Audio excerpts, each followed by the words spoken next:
Hello students, today I am going to teach the first poem of the poetry section titled The Fountain. सबसे पहले हम poet के बारे में बात करेंगे अबाउट द पोइट। ये पोएम जेम्स रसल लोवेल ने लिखी है, बहुत फेमस राइटर रहे हैं वर्ल्ड के। उन्होंने ए ईयर ऑफ लाइफ और पोएम्स ये बुक्स लिखी थी। उनकी जो पोइट्री है वह बहुत ही नेचर से भरी और इमोशन से भरी हुई पोइट्री रही है।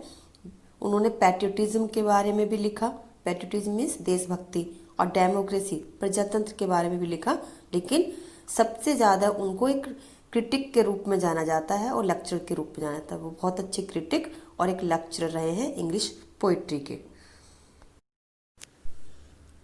इस कविता के माध्यम से कवि चाहते हैं कि हमारे अंदर भी फव्वारे जैसे गुण आ जाएं। कैसे, चलिए पढ़ते हैं।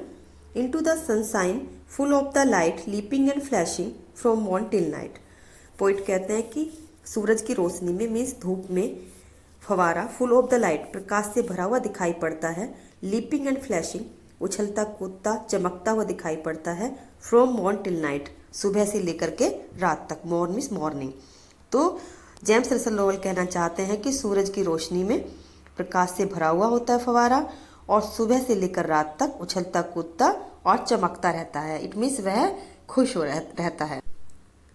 Into the moonlight whiter than snow waving so flower like when the winds blow.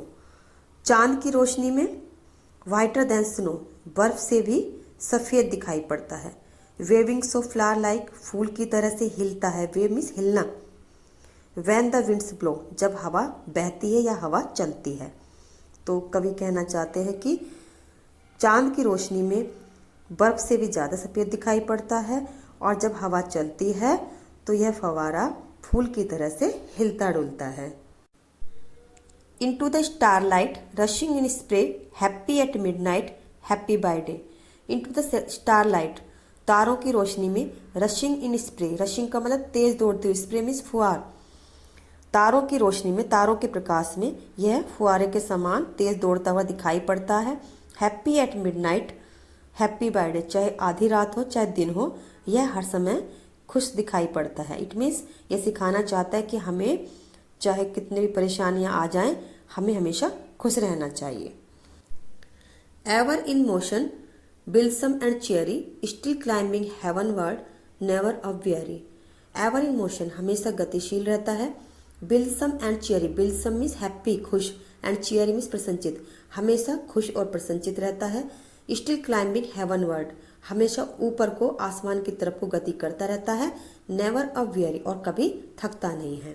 तो ever in motion blithesome and cheery हमेशा गतिशील रहता है, खुश रहता है, प्रसन्नचित रहता है। Still climbing heavenward never aweary और बिना थके हुए हमेशा ऊपर को गति करता रहता है।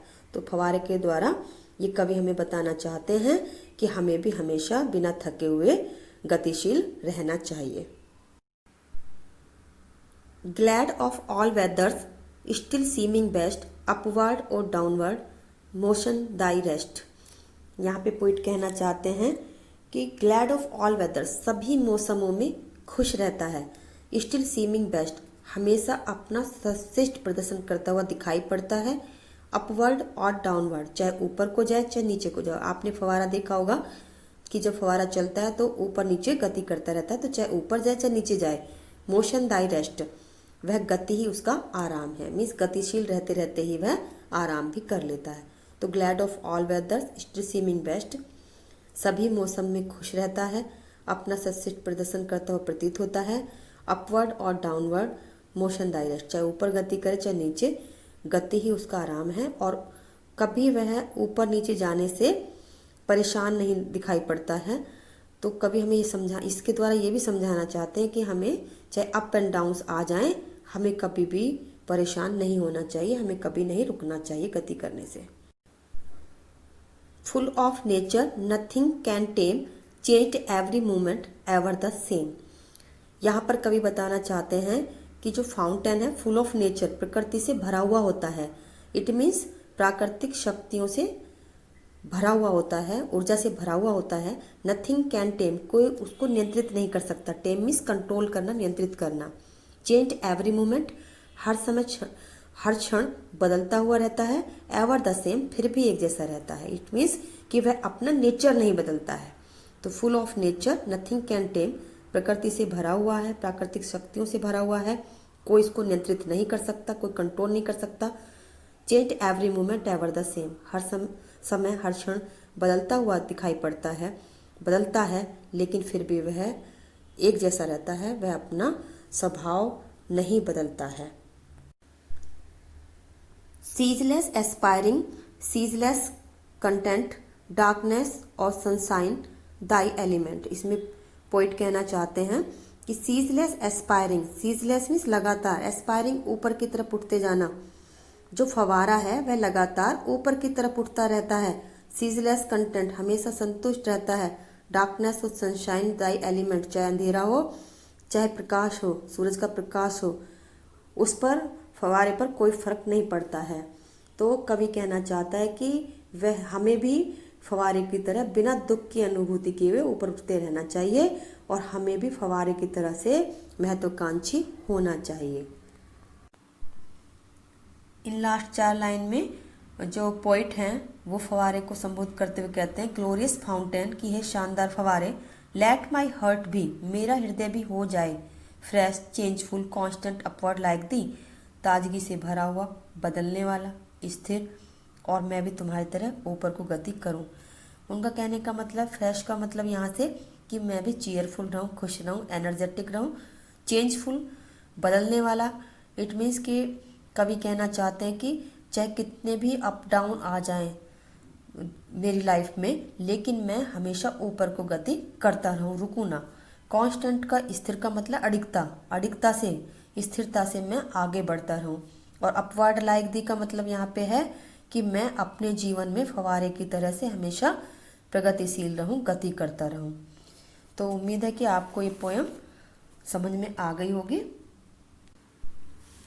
अब हम इस पोयम के सेंट्रल आइडिया की बात करेंगे। Central idea means theme. ये सेंट्रल आइडिया मैंने खुद ने तैयार किया है, बहुत ही इजी लैंग्वेज में है। आप चाहें तो यहाँ से लर्न कर सकते हैं और अदरवाइज जहाँ आपको इजी लगे वहाँ से कर सकते हैं, क्योंकि सेंट्रल आइडिया बहुत इंपॉर्टेंट चीज़ है पोएम की और हमेशा एग्जाम में भी पूछा जाता है। The fountain is a very inspiring poem composed by James Russell Lowell. The fountain बहुत ही प्रेरणा देने वाली एक पोएम है जिसको जेम्स रसल लोवेल ने लिखा है। Through this poem the poet wants to tell us if you want to lead a happy life we should follow the example of the fountain. इस पोएम से कवि हमें बताना चाहते हैं कि अगर हम एक सुखी जीवन जीना चाहते हैं तो हमें फवारे की तरह बनना चाहिए, फवारे के उदाहरण को फॉलो करना चाहिए। It remains happy and lively in all the time and in all the seasons. यह हमेशा हर समय और हर मौसम में खुश रहता है। It always appears to be the best, हमेशा सर्वश्रेष्ठ दिखाई पड़ता है। Its movement can not be control, इसकी गति को नियंत्रित नहीं किया जा सकता।